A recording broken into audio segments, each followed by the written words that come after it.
Welcome to the next lecture, my dear students. See here, in the previous lecture, we have discussed about the how constitution contributes in making a better society or better country. So in India, we are discussing about the constitution framing of Indian constitution. In that, so the Constitution Assembly, who then were the makers of the Indian Constitution. So Indian Constitution తయారు చేయడానికి ఎవరు help చేశారు, ఎవరు దాన్ని తయారు చేశారు అనేది మనం తెలుసుకోవాలి కదా. You will find here very brief sketch of some of the leaders who played important role. So ఇక పక్కన మీకు అందరూ కూడా ఈ పిక్చర్స్ చూపిస్తున్నారు కదా. ఈ పిక్చర్స్ లో ఉన్న వాళ్ళు ప్రతి ఒక్కళ్ళు కూడా వాళ్ళు ఇంపార్టెంట్ పర్సన్స్, వాళ్ళే కాదు, వాళ్ళు important persons, important role play చేశారు. మిగతా చాలా మంది కాన్స్టిట్యూషన్ అసెంబ్లీలో బోల్డ్ అంతమంది ఉంటారు. సో వీళ్ళు ఇంపార్టెంట్ రోల్ ని ప్లే చేశారు కాన్స్టిట్యూషన్ ఫ్రేమ్ చేయటంలో. ఓకే, సో ఇక్కడ yeah. So, what is this point? The drafting of document called the Constitution was done by the Assembly, elected by the Assembly of elected representatives. So, ఈ constitution drafting చేసే పని ఎవరు తీసుకున్నారమ్మా? మనం ఇందాక చూసాం provincial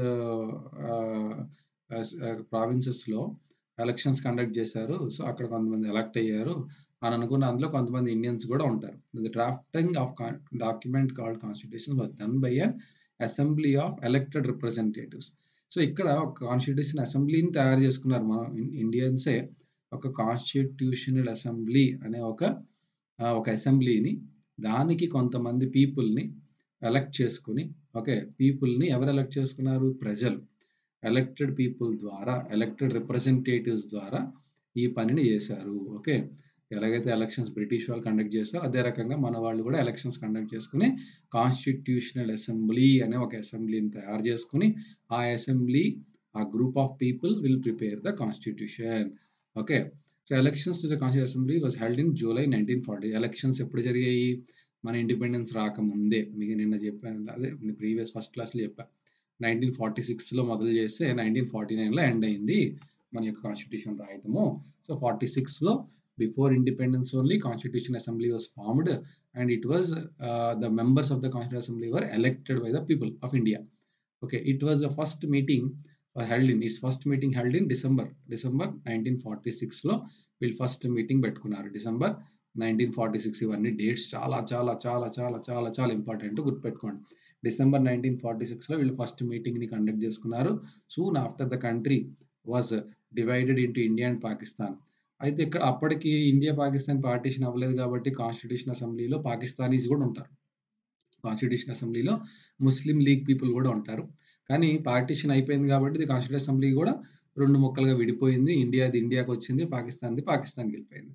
the constitution assembly that road the Indian constitution had 299 members. ఎంతమంది ఉన్నారు మొత్తం చూసారా? ఎంతమంది కలిసి కూర్చొని రాశారు. ఇంతకు ఇంపార్టెంట్ పర్సన్స్ వీళ్ళే కాదు, ఇంకా చాలా మంది కాంట్రిబ్యూట్ చేశారు. వాళ్ళలో వీళ్ళు ఇంపార్టెంట్ పీపుల్ అన్నమాట.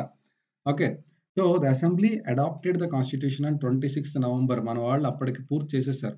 26th November 1949కే పూర్తి చేసేసారు. కాకపోతే మనకి 26th January ఎందుకు ఇంప్లిమెంట్ చేశారంటే దీనికి మళ్ళీ ఒక కథ ఉంటుందన్నమాట. 26th అంటే 1930లో మనకి I think it will come in between, we will discuss there only. Okay, but it came to effect in 26 January 1950. 1950లో దాన్ని మనం ఎఫెక్ట్లోకి తీసుకొచ్చాం. ఆ రోజు నుంచి కాన్స్టిట్యూషన్ అనేది మొదలయ్యింది అనమాట. ఆ రోజుతో the constitution came in to the rule, came in to force. కాబట్టి ఆ రోజు మనం రిపబ్లిక్ డేగా మనం జరుపుకుంటాం. Every year January 26th republic డేగా ఎందుకు జరుపుకుంటాం అంటే ఆ రోజు నుంచి మన కాన్స్టిట్యూషన్ అనేది వర్క్ చేయడం స్టార్ట్ చేసింది. Okay, so why should we accept the constitution made by this assembly more than 7 decades ago. So మనం ఎందుకు 7 decades ago అంటే ఈ రోజుకి 70 ఏళ్ళు, రఫ్గా 78 ఏళ్ళు అయిపోయింది. సో ఈ రోజుకి why we are accepting this constitution made by this assembly, ఎందుకు మనం ఈ రోజుకి కూడా మనం ఎందుకు యాక్సెప్ట్ చేస్తున్నాం? We have already noted one reason above. మనం ఆల్రెడీ దాని రీజన్ పైన చూసేసాము. The constitution does not reflect the views of its members. Actually వీళ్ళు స్వార్థం కోసం రాసుకోలేదు. నాకు నచ్చినట్టు నేను రాస్తాను అని అనుకోలేదు. Okay, so it expresses a broad consensus of its time. అంటే ఈ కాన్స్టిట్యూషన్ అనేది ఏం చేస్తుంది?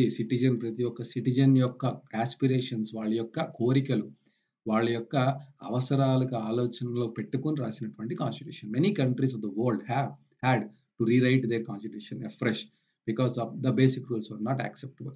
అదే చెప్తున్నా కదా, ఎప్పుడైనా మీరు గుర్తుపెట్టుకోండి, ఫండమెంటల్ రూల్స్, ఫండమెంటల్ వాల్యూస్ అనేవి నువ్వు మైండ్లో పెట్టుకుని కాన్స్టిట్యూషన్ రాస్తే అది ఎక్కువ రోజులు ఉంటుంది. ఈ బేసిక్ రూల్స్ని కనుక నువ్వు రాసేటప్పుడు నువ్వు పార్షియల్గా ఉండి నీకు నచ్చినట్టుగా నువ్వు రాసేసుకుంటే కనుక అది లేటర్ కొన్ని సోషల్ గ్రూప్స్ దాన్ని యాక్సెప్ట్ చేయవు కదా. ఇప్పుడు నువ్వు ఆ రోజుకి ఒక సోషల్ గ్రూప్ డామినెంట్ ఉందని చెప్పి ఆ సోషల్ గ్రూప్కి నచ్చినట్టుగా నువ్వు రాస్తే రేపు ఉదయం ఆ డామినెంట్ సోషల్ గ్రూప్ మైనారిటీ అవ్వచ్చు. ఈరోజు నువ్వు ఏదో మైనారిటీ సోషల్ గ్రూప్ రేపు ఉదయం మేజర్ అవ్వచ్చు. కాబట్టి ఎప్పుడు కూడా మనం డామినెంట్ పీపుల్కి సూట్ అయ్యేలాగా, లేకపోతే ఆ రోజుకున్న మెజారిటీ పీపుల్, ఆ రోజుకున్న హయ్యర్ పీపుల్, ఆ రోజుకున్న ఇన్ఫ్లుయెన్షియల్ పర్సన్స్కి సూట్ అయ్యేలాగా మనం రాసేస్తే ఫ్యూచర్లో అది ఎప్పుడు కూడా సస్టైనబుల్గా ఉండదు. కాబట్టి ఆల్ మేజర్ సోషల్ గ్రూప్స్ అన్నీ యాక్సెప్టబుల్గా ఉండే రకంగా నువ్వు కనుక రాస్తే అది ఎక్కువ రోజులు ఉంటుంది, అప్లికబుల్గా ఉంటుంది. In some other countries the constitution exist as a mere piece of paper. కొన్ని కంట్రీస్లో ఎలా ఉంటుందంటే కాన్స్టిట్యూషన్లో రూల్స్ ఉంటాయి కానీ ఎవడు పాటించడం, no one actually follows. So అట్లాంటి కంట్రీస్ కూడా ఉన్నాయి. కాబట్టి the experience of our constitution is different. మన కాన్స్టిట్యూషన్ యొక్క ఎక్స్పీరియన్స్ అనేది చాలా వేరుగా ఉంటుంది. Over the last half a century several groups have questioned some provisions of the constitution, but no large social group or political party have ever questioned the legitimacy of the constitution itself.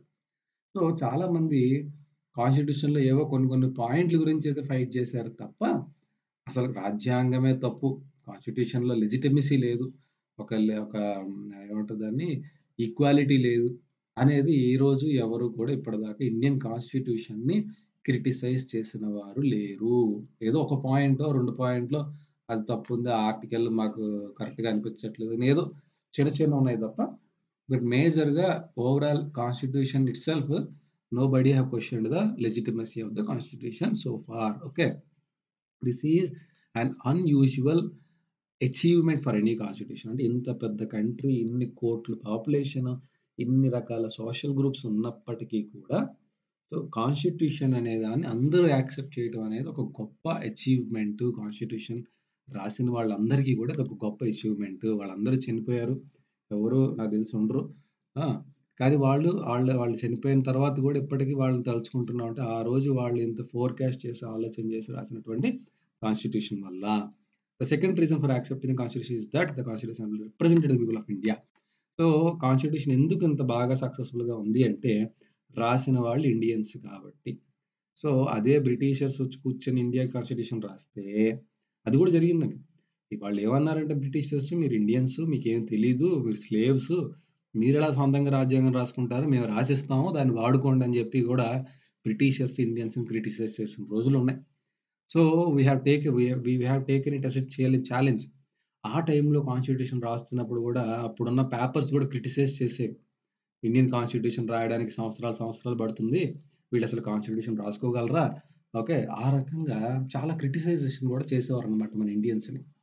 So అందుకు మన వాళ్ళు రాయటం వల్ల మన constitution అనేది మనకి ఉపయోగపడేలాగా, మనకి suit అయ్యేలాగా, మన కల్చర్, మన ట్రెడిషన్స్, మన యొక్క ఆస్పిరేషన్స్ని ఆలోచనలో పెట్టుకొని రాశారు కాబట్టి ఇన్నేళ్ళు అది సక్సెస్ఫుల్గా రన్ అవుతుంది. There was no universal adult franchise at the time. ఆ రోజు అంటే కాన్స్టిట్యూషన్ రాస్తున్న టైంకి అయితే యూనివర్సల్ అడల్ట్ ఫ్రాంచైజీ లేదు. ఆ టైంకి only voting rate few people చేతిలోనే ఉండేది. So that the constitution assembly could not have been chosen directly by all the people of India. యాక్చువల్గా కాన్స్టిట్యూషన్ అసెంబ్లీలోకి వెళ్ళినటువంటి వాళ్ళు కూడా కంప్లీట్గా అందరూ ఓట్ చేస్తే వెళ్ళలేదు. ఎందుకంటే అప్పటికి యూనివర్సల్ అడల్ట్ ఫ్రాంచైజీ లేదు. ఓన్లీ గ్రాడ్యుయేట్స్ అనో లేకపోతే కొన్ని రూల్స్ పెట్టుకుని వాళ్ళకి మాత్రమే ఓటింగ్ రైట్స్ ఇచ్చి చదువుకుని వాళ్ళు వేయాలి ఓట్లను. సో ఆ రకంగా మరి అలా చూస్తే కాన్స్టిట్యూషన్ అసెంబ్లీ కూడా డెమోక్రటిక్ ఎలక్షన్ అయితే జరగలేదు. ఓకే, అది కూడా ఒక కంప్లీట్ ఫెయిర్ ఎలక్షన్ జరగలేదు, లిమిటెడ్ పీపుల్ ఓట్ చేయటం ద్వారానే వీళ్ళు వెళ్ళారు. ఓకే, అయితే it was elected mainly by the members of the existing provincial legislatures. అంటే అప్పటికే బ్రిటిషర్స్ ఎలక్షన్స్ కండక్ట్ చేశారు కదా! ప్రావిన్షియల్ లెజిస్లేచర్స్‌కి. సో, వాళ్ళు వీళ్ళని ఎలక్ట్ చేసుకున్నారు. This ensured a fair geographical share of members from all the. So, దీనివల్ల ఏమైంది? కాన్స్టిట్యూషన్ అసెంబ్లీలో ఉన్న 299 మంది 299 పీపుల్ ఉన్నారు కదా! వాళ్ళు అన్ని కార్నర్స్ ఆఫ్ ద ఇండియా నుంచి వచ్చారు. అన్ని రీజియన్స్ ఆఫ్ ద ఇండియా నుంచి రావటం వల్ల ఓకే. అందరూ డిఫరెంట్ డిఫరెంట్ ఒపీనియన్స్ చెప్పటం. సో, వాళ్ళ కల్చర్, వాళ్ళ ట్రెడిషన్ తగ్గట్టుగా వాళ్ళు మాట్లాడడం వల్ల the assembly was dominated by అయితే అలా ఉండటం వల్ల మనకి మంచి గుడ్ కాన్స్టిట్యూషన్ అనేది రాయగలిగారు. ఇందులో మేజర్‌గా ఉన్న పీపుల్ అందరూ గూడా ఎవరు? ఇండియన్ నేషనల్ కాంగ్రెస్ వాళ్ళే. ఇండియన్ నేషనల్ కాంగ్రెస్ ఫ్రీడమ్ మూవ్‌మెంట్‌ని లీడ్ చేసింది గదా! కాబట్టి మేజర్‌గా ఉన్న లీడర్స్ అందరూ గూడా ఇండియన్ నేషనల్ కాంగ్రెస్ లీడర్సే ఉండేవారు. The party that lead India's freedom struggle already చెప్పాను గదా! ఇప్పుడే. But the Congress itself included a variety of political groups ఉండేవి. అంటే కాంగ్రెస్‌లో ఎలా ఉండేదంటే ఇండిపెండెన్సీ ఉండేది. అంటే మనం ఎవరైనా ఏదైనా మాట్లాడొచ్చు. ఎవరి ఒపీనియన్ వాళ్ళు చెప్పొచ్చు. జియోగ్రాఫికల్‌గా డిఫరెంట్ రీజన్స్ నుంచి వచ్చిన వాళ్ళు, డిఫరెంట్ రిలీజియన్స్ ఉండొచ్చు. వాళ్ళందరూ గూడా ఫ్రీడమ్ ఆఫ్ ఒపీనియన్ ఉండేది. వాళ్ళ ఒపీనియన్స్ చెప్పేవాళ్ళు. Assembly had many members who did not agree with the Congress. అందులో చాలామంది ఇండియన్ నేషనల్ కాంగ్రెస్ ఈ రోజుల్లోలా కాదు. మా బాస్ చెప్పాడు కాబట్టి నేను ఏది చెప్పినా ఓకే. ఆయన తప్పు చెప్పినా కరెక్టే అన్నట్టుగా మాట్లాడతారు. ఇప్పుడున్న పొలిటికల్ సినారియో అలా ఉంది. కానీ అప్పుడు అలా కాదు. అప్పుడు చాలామంది assembly members who did not agree with the Congress. కాంగ్రెస్‌తో అగ్రీ అయ్యేవారు కాదు. In social terms two. The assembly represented members from different languages. చాలా డిఫరెంట్ లాంగ్వేజెస్ ఉండేవారు. Groups, caste, classes, religions and occupations ఇలాగా రకరకాల పీపుల్‌తో ఈ కాన్స్టిట్యూషన్ అసెంబ్లీ తయారవ్వటం వల్ల అందరిని కన్సిడరేషన్‌లోకి తీసుకున్నారు. అంతే కదా! నువ్వు ఎంత డైవర్సిటీని ఇంక్లూడ్ చేస్తే కాన్స్టిట్యూషన్ తయారు చేసేటప్పుడు అంత బెటర్ కాన్స్టిట్యూషన్‌ని మనం తయారు చేయొచ్చు. Even if the constitution assembly was elected by universal its composition would not have been very different. So, అంటే ఆల్రెడీ ఇందులో డైవర్సిటీ ఉంది గదా! ఇప్పుడు యూనివర్సల్ ఫ్రాంచైజీ లేదని ఒక్క మాట తప్పితే మీకు డైవర్సిటీ కనిపిస్తుంది ఇక్కడ. అందరూ వచ్చారు. అన్ని రకాల వాళ్ళు రావటమే కదా మనకి ఇంపార్టెంట్. యూనివర్సల్ యాడెడ్ ఫ్రాంచైజీ నుంచి వచ్చినా కూడా ఈ రకంగానే ఉండేది. పెద్ద తేడా ఉండేది కాదు కాబట్టి కాన్స్టిట్యూషన్ అసెంబ్లీ అనేది ఇంత మంచి కాన్స్టిట్యూషన్ రాయగలిగింది. Finally the manner in which the constitution assembly worked gives sanctity to the constitution. So, ఎలా వచ్చారన్నది కాదు. వీళ్ళు ఏ రకంగా పని చేశారు కాన్స్టిట్యూషన్‌ని తయారు చేయడానికి వీళ్ళు ఏ రకంగా పని చేశారన్న దాన్ని బట్టి దాని విలువ పెరిగింది. The constitution assembly worked in a systematic, open and consensual manner. అక్కడ మనసులో ఏది నీకు అనిపిస్తే అది చెప్పొచ్చు. తప్పైనా, కరెక్ట్ అయినా నువ్వు ఏది కరెక్ట్ నీకు నీ నీ ఒపీనియన్‌లో ఒకటి కరెక్ట్ ఉంటుంది. పక్కవాడి ఒపీనియన్‌లో ఒకటి కరెక్ట్ ఉంటుంది. ఒక రూల్ ఒకటి పెడతాడు. అది ఇంకోడికి నచ్చదు. అది కరెక్ట్ కాదు. దానివల్ల ఇలా ఇబ్బందులొస్తాయని ఇంకోటి చెప్తాడు. సో, ఈ రకంగా డిస్కషన్స్ ద్వారా అందరి యొక్క కన్సెన్సస్ అందరి యొక్క ఏకీభవించిన తర్వాత, కాంప్రమైజ్ అయిన తర్వాత, వాళ్ళని ఒప్పించిన తర్వాత principles some basic principle are decided and agreed upon. అంటే వాళ్ళు ఫస్ట్ ఫండమెంటల్ వాల్యూస్‌ని ఫిక్స్ చేసుకున్నారు. Some basic principles were decided and agreed upon. So, ఇవి మన కాన్స్టిట్యూషన్స్‌కి ఉండాల్సిన బేసిక్ అంటే ఫస్ట్ ఏంటి? Social equality, economic equality, universal adult franchise కావచ్చు, అన్‌టచబిలిటీని అబాలిష్ చేయటం కావచ్చు. సో, ఈ రకంగా కొన్ని కొన్ని బేసిక్ ప్రిన్సిపల్స్‌ని వాళ్ళు ఫిక్స్ చేసేసుకున్నారనమాట. So, then a drafting committee chaired by doctor BR Ambedkar prepared a draft constitution for discussion. So, drafting committee అంటే అర్థం ఏంటంటే వీళ్ళు తయారు చేస్తారు. అంటే సభలో అంటే ఎలా జరుగుతుందంటే ప్రొసీజరు కాన్స్టిట్యూషన్ అసెంబ్లీ కూర్చుంటారు.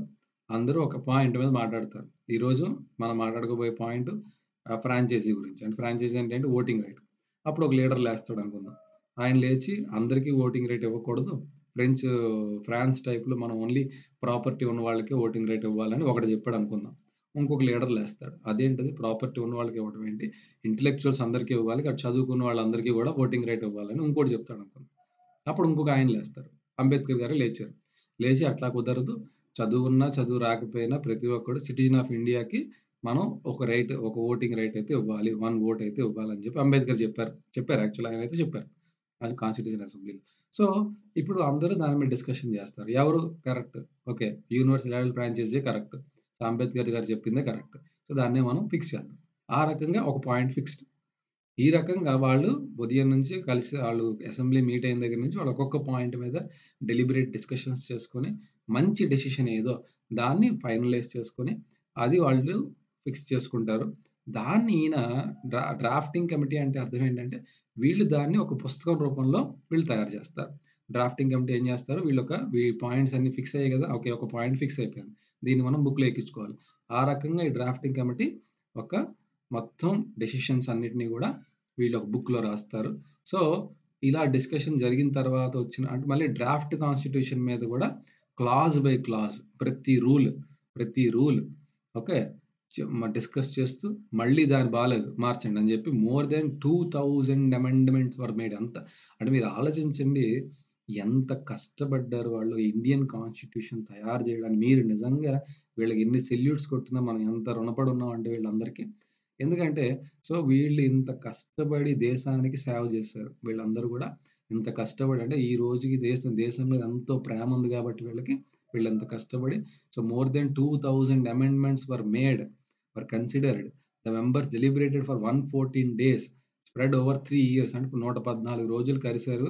3 ఏళ్ల స్పాన్లో 114 రోజులు కలిసి కూర్చొని డిస్కషన్ చేసుకుని every document presented and every word spoken in the constitution has been recorded and preserve. ఇప్పటికీ కూడా మీరు ఈ ప్రతి కాన్స్టిట్యూషన్ అసెంబ్లీలో జరిగినటువంటి డెలిబరేట్ డిస్కషన్స్ అన్నిటినీ కూడా ప్రింట్ ఫార్మాట్లో భద్రపరిచారు, స్టోర్ చేశారు, ప్రిజర్వ్ చేశారు. These are called constitution assembly debates. వాటిని మనకి ఐ థింక్ సో పార్లమెంట్లో ఎక్కడో somewhere in Delhi I think so they have kept it.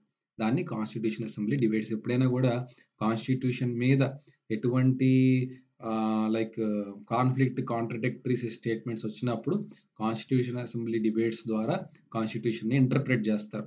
Okay, constitution ఒకవేళ ఒక పాయింట్ మీద డిఫరెన్స్ ఆఫ్ ఒపీనియన్స్ వచ్చినప్పుడు దాన్ని కరెక్ట్గా ఇంటర్ప్రిట్ చేయడానికి మనం కాన్స్టిట్యూషన్ అసెంబ్లీ డిబేట్స్ని మళ్ళీ చూసి మనం ఫిక్స్ అవుతూ ఉంటాం దీనికి అర్థం ఇదా అని. When printed these debates are 12 bulky volumes. So print చేసినప్పుడు ఇది ఒక 12 బల్కీ వాల్యూమ్స్ కింద దీన్ని ప్రింట్ చేశారు. These debates provide a rationally behind every provision. అంటే మీరు ఒక రూల్ చెప్పినప్పుడు ఆ రూల్ వెనకాల ఎంత ఎక్సర్సైజ్ చేసాం అన్నది ఈ బుక్స్లో ఉంటుంది. ఒక రూల్ వచ్చింది, ఆ రూల్ రావడానికి ఎవరెవరు ఏం మాట్లాడారు, ఎవరెవరు ఏం చెప్పారు, దాని నుంచి ఎందుకు మనం ఇలాంటి డెసిషన్ తీసుకున్నాం, ఈ కథ అంతా దాని సారాంశం అంతా కూడా ఆ బల్కీ వాల్యూమ్స్లో ఉంటుందన్నమాట. Every provision these are used to interpret. ఇప్పుడే చెప్పాను కదా, ఎప్పుడైనా కూడా కాన్స్టిట్యూషన్ మీద ఎటువంటి డౌట్ వచ్చింది, ఈ పాయింట్లు నాకు ఇలా అర్థమవుతుందని ఒకడు అంటాడు, లేదు ఈ పాయింట్కి అర్థం ఇది కాదు ఇంకోటి అని ఇంకోటి చెప్తాడు. సో అప్పుడు అలాంటప్పుడు ఏది కరెక్ట్ అని తెలుసుకోవడానికి మనం ఈ కాన్స్టిట్యూషనల్ డిబేట్స్ అనేవి అసెంబ్లీ డిబేట్స్ని చూస్తే మనకు అర్థమైపోతుంది అనమాట. So next is guiding values to the Indian constitution. So మన ఇండియన్ కాన్స్టిట్యూషన్కి వెళ్ళే ముందు basic values, fundamental values are guiding values ఏంటి మనకి డ్రైవ్ చేసే ఇండియన్ కాన్స్టిట్యూషన్ రాసేటప్పుడు. In this book we shall study about study the exact provisions of the constitution of different subjects. At this stage let us begin by understanding overall pillars. So overall గా constitution ఏమి చెప్తోంది నీకు, okay, what philosophy it is teaching you. We can do this in 2 ways. మనం దీన్ని ఈ ఫిలాసఫీని అర్థం చేసుకో 2 విధాలుగా అర్థం చేసుకోవచ్చు. We can understand it by reading the views of some of our major leaders on our constitution, but it is equally important to read what the constitution says about its own philosophy. So ఒకటి, constitution రాసినటువంటి leaders ఏం చెప్పారు constitution గురించి అనేది దాని ద్వారా నువ్వు తెలుసుకోవచ్చు, లేదా కాన్స్టిట్యూషన్ ఇట్ సెల్ఫ్ నువ్వు చదివినప్పుడు నీకు దాని యొక్క ఫిలాసఫీ ఏంటి, అది ఎందుకు రాయబడింది అనేది తెలుస్తుంది. దాన్ని నేను ఆల్రెడీ మీకు ప్రీవియస్ లెక్చర్స్లో చెప్పాను. ప్రియాంబిల్ అంటే ఏంటి, ప్రియాంబిల్ అంటే థీమ్, ద కాన్స్టిట్యూషన్ ఎందుకు రాశారు అనే దానికి ఒక meaning, theme, the motive behind the constitution writing was explained by the preamble, the dream and the promise. Some of you may have noticed a name missing from the sketches of the makers of the Constitution, Mahatma Gandhi. So ఇక్కడ చూస్తే మీరు అర్థం చేసుకోండి, మొత్తం ఇంతమంది పేర్లు రాశారు ఇక్కడ, గొప్ప గొప్ప వాళ్ళ పేర్లు, కానీ ఇక్కడ ఒక వ్యక్తి పేరు మాత్రం మిస్ అవుతుంది. Great leader of India who made this independence possible is Mahatma Gandhi. So he was not member of Constitution Assembly, yet there were many members who followed his vision. So ఆయన కాన్స్టిట్యూషన్ అసెంబ్లీ మెంబర్ కాదు, అయినా కూడా ఆయన యొక్క philosophies, ఆయన యొక్క ఐడియాలజీస్ని follow అవుతూనే constitution అసెంబ్లీలో చాలా వరకు ఈ యొక్క కాన్స్టిట్యూషన్ని తయారు చేస్తారు. Okay, that there are many who followed years ago writing in his magazine Young India in 1930 he had spelt out what he wanted the constitution to do. ఆయన భాషలో ఆయన ఏం చెప్పారు, కాన్స్టిట్యూషన్ అనేది ఏం చేయాలి అనేది ఆయన ఉద్దేశంలో ఆయన చెప్పారు. అదేంటో చూద్దాం. I shall strive for a constitution which will release India from all thraldom and patronage. I shall work for an India in which the poorest shall feel that the country in whose making they have an effective voice, an India in which there shall no high class and low class of people, an India in which all communities shall live in a perfect harmony.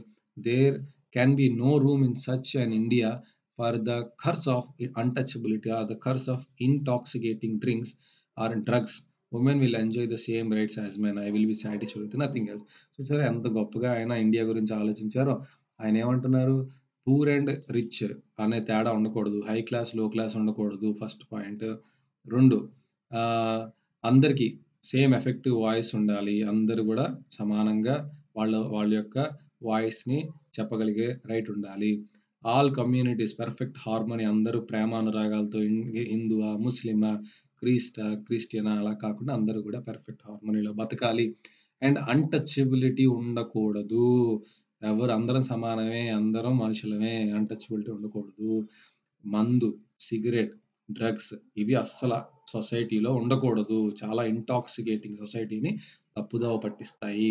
ఆడవాళ్ళు మగవాళ్ళతో సమానంగా అన్ని రైట్స్ని enjoy చేయాలి. చాలండి ఈ points నిజంగా సొసైటీలో కనుక ఉంటే సొసైటీ ఇంకా హ్యాపీయెస్ట్ సొసైటీ అవుతుంది. సో ఈ this dream has eliminated inequality shared by Dr. Ambedkar, who played a key role in making the constitution, but he had a different understanding of different understanding of how inequalities could be removed. అంటే ఈ ఏదైతే మన గాంధీ గారు dream ఉందో ఆ ప్రకారంగా ఆ inequality అదే డ్రీమ్ని అంబేద్కర్ గారు కూడా ఆయన డ్రీమ్ షేర్ చేశారు. అలాగే who played a key role, ఆయన ఈ రాజ్యాంగం ఈ కాన్స్టిట్యూషన్ రాసే దాంట్లో ఆయన చాలా కీలక అంటే ముఖ్య పాత్ర పోషించారు. ఆయనే కదా డ్రాఫ్టింగ్ మొత్తం చేసింది. అయితే ఆయన how inequalities can be removed, ఈ offer brutally criticised Mahatma Gandhi and his vision. అంటే ఈయన యాక్చువల్గా కొన్ని చోట్ల ఈయన మహాత్మా గాంధీని క్రిటిసైజ్ కూడా చేశారు. ఈయన అంటే కొన్ని డెసిషన్స్లో ఆయన వ్యక్తిత్వాన్ని కాదు, ఆయన చాలా రెస్పెక్ట్ చేస్తారు గాంధీ గారిని. But while we're discussing on some point we may not come to the same opinion. ఆయన విజన్ ఒకలా ఉంటుంది, ఈయన విజన్ ఒకలా ఉంటుంది. సో మహాత్మా గాంధీని క్రిటిసైజ్ చేశారు అండ్ హిస్ విజన్ని క్రిటిసైజ్ చేశారు. In his concluding with the Constitution Assembly, he stated his anxiety very clearly. Okay, very clearly. On 26 January 1998, we are going to enter a life of contradictions. In politics, we will have equality, and in social and economic life, we will have inequality. In politics, we will be recognizing the principles of one man, one vote, and one vote, one value. In our social and economic life, we shall be, by reason of our social economic structure, continue to deny the principle of one man, one value. See, one man, one value aithe ledu. How long shall we continue to live this life of contradictions? How long shall we continue to deny equality in our social and economic life? If we continue to deny it for long, we will do so only by putting our political democracy in peril. అయితే ఆయనే అంటున్నారు. So మనం life of కాంట్రడిక్షన్స్లో బతుకుతున్నాము. పాలిటిక్స్లో అయితే ఈక్వాలిటీని తీసుకురాగలిగాం, కానీ social economic లైఫ్లో అవి తీసుకురాలేకపోతున్నాము. One మ్యాన్కి one vote అయితే ఇవ్వగలిగాం, కానీ వన్ మ్యాన్కి సేమ్ వాల్యూ అయితే ఇవ్వలేకపోతున్నాం. ఒక నీ ఇంటికి వచ్చే పనివాడిని, లేకపోతే నీ కింద పనిచేసే వాచ్మ్యాన్ని, లేకపోతే నీ కింద పనిచేసే ఇంకెవరినైనా నువ్వు సమానంగా నీతో సమానం కూర్చోబెడతావా? వాడు నువ్వు కలిసి కూర్చుని తింటారా? వాడిని నువ్వు ఎప్పటికీ ఇంకా తక్కువగా చూస్తున్నావు కదా. ఇన్ అవర్ సోషల్ ఎకనామిక్ విషయాలు by reason of our social economic structure. So మన ఎకనామిక్ స్ట్రక్చర్, సోషల్ స్ట్రక్చర్ ఆ రకంగా ఉంది, దాన్ని డినై చేయలేకపోతుంది, వన్ మ్యాన్ వన్ వాల్యూని తీసుకోలేకపోతుంది. How long shall we continue live in this life of contradiction? ఎన్నాళ్ళు ఇట్లాంటి కాంట్రడిక్షన్స్లో మనం బతకగలం? సో గాంధీ గారు అందరికీ ఈక్వాలిటీ రావాలంటున్నారు, కానీ అది ఎంతవరకు వస్తుంది, ఎంతవరకు సాధ్యం అని ఈయన క్వశ్చన్ చేస్తున్నారు. Finally let us turn to Jawaharlal Nehru giving his famous speech to the Constitution Assembly at the stroke of midnight 15th August. So 15th August మనకి ఇండిపెండెన్స్ వచ్చింది కదా, ఆ రోజు రాత్రి మనకి Jawaharlal Nehru first prime minister of India ఏం చెప్తున్నారు, Indian constitution అసెంబ్లీని అడ్రస్ చేస్తున్నప్పుడు ఏం చెప్తున్నారు ఈయన? Long years ago we made a tryst with destiny, and now the time comes when we shall redeem our pledge, not wholly or in fully measure, but very substantially at the stroke of the midnight hour. When the world sleeps, India will awake to life and freedom. So a moment comes which comes rarely in history when we step out from a old to new, when an age ends and when the soul of nation long suppressed. చదవండి, okay, మీకు అర్థమవుతుంది. See ఏదైనా inspirational plate ఈయన అంటే what he's motive is. So country అనేది ఇప్పటిదాకా ఒక స్ట్రగుల్ని face చేసి బయటకు వచ్చాం, ఫ్రీడమ్ తీసుకొచ్చాం. సో ఇక మీదట మన కంట్రీని బిల్డ్ చేసుకోవాలి. So likewise that will be the speech, I think so. You read on your own, you will understand. Let us go to the lesson. Okay, this I already told about this preambles. Okay, so let us read the preamble of our constitution. It is very, very important. I will explain this. Let us read the preamble of our constitution very carefully and understand the meaning of each keyword, each of its keywords. Very, very important. Our preamble is very, very important. The preamble of constitution reads like a poem on democracy. మన preamble అనేది మనకు డెమోక్రసీని ఒక పద్యం రూపంలో చెప్పాలంటే, ఒక single పేజ్లో చెప్పాలంటే, ఆ డెమోక్రసీ అంటే ఏంటి, సారీ మీ కాన్స్టిట్యూషన్ అంటే ఏంటి ఒక సింగిల్ లైన్లో సింగిల్ పేజ్లో చెప్పాలంటే అదే preamble. It contains the philosophy on which the entire constitution has been built. So ఇదొక కాన్స్టిట్యూషన్ అనేది రాసినప్పుడు నీకు దాని బిహైండ్ నువ్వు ఏ ఫిలాసఫీని అడాప్ట్ చేసుకున్నావు అనేది చెప్తుంది. It provides a standard to examine and evaluate any law and action. ఏదైనా గవర్నమెంట్ ఏదైనా యాక్షన్ చేయాలన్నా, ఏదైనా ఒక లాని ఎవాల్యుయేట్ చేయాలన్నా, ఏదైనా కూడా ప్రియాంబిల్ ఒక బేసిక్ ఫిలాసఫీని ఇస్తుంది. దాన్ని మీట్ అవుతూ నువ్వు చేయాలి. ఇది soul of the Indian constitution. అంటే ఇది మన ఇండియన్ కాన్స్టిట్యూషన్ యొక్క ఆత్మ. ఓకే, దాని యొక్క ఆత్మ ఏంటి చూద్దాం. So we, the people of India, having solemnly resolved to constitute India into a sovereign అంటే no external rule, మమ్మల్ని మేమే రూల్ చేసుకుంటాము, that is called sovereign. Socialist అంటే ఏంటి, no social inequality, all are equal socially, everybody is equal, that is social inequality ఉండదు ఇండియాలో. Secular means all the religions are equal, that is secular. Okay, democratic, one person one vote, that is called democratic. And republic means, again I told you, no external rule, we rule ourselves, we take our own decisions without any foreign involvement, that is called republic. So ఈ రకంగా మనం పెట్టుకున్నాం. అయితే ఈ secular అనే దానికి మనం star mark ఎందుకు ఇచ్చుకున్నాం అంటే, ఇది కాన్స్టిట్యూషన్ అసెంబ్లీలో రాసినప్పటికీ సెక్యులర్ అనే పదం లేదు, తర్వాత అమెండ్మెంట్ ద్వారా దీన్ని యాడ్ చేశారు, అందుకోసం దాన్ని మనం స్టార్ మార్క్లో పెట్టాం. 42nd అమెండ్మెంట్ ద్వారా దాన్ని మనం ఇంప్లిమెంట్ చేసుకున్నాం అన్నమాట. ఓకే, 42nd అమెండ్మెంట్ ద్వారా I think it will be written here. See here everything was written. Equality, liberty, what is justice, what is liberty, what is equality and fraternity. ఈ meanings అనేవి చాలా చాలా చాలా చాలా important. You need to remember. Okay, I think I told already. Sovereign means people have supreme right to make their, అంటే sovereign means no external rule on India. Okay, nobody will externally rule India. We take all our decision on our internal discussions only. Okay, socialist means wealth is generated socially, equally shared by the society. సోషలిజంలో మీరు already తెలుసుకుని ఉంటారు.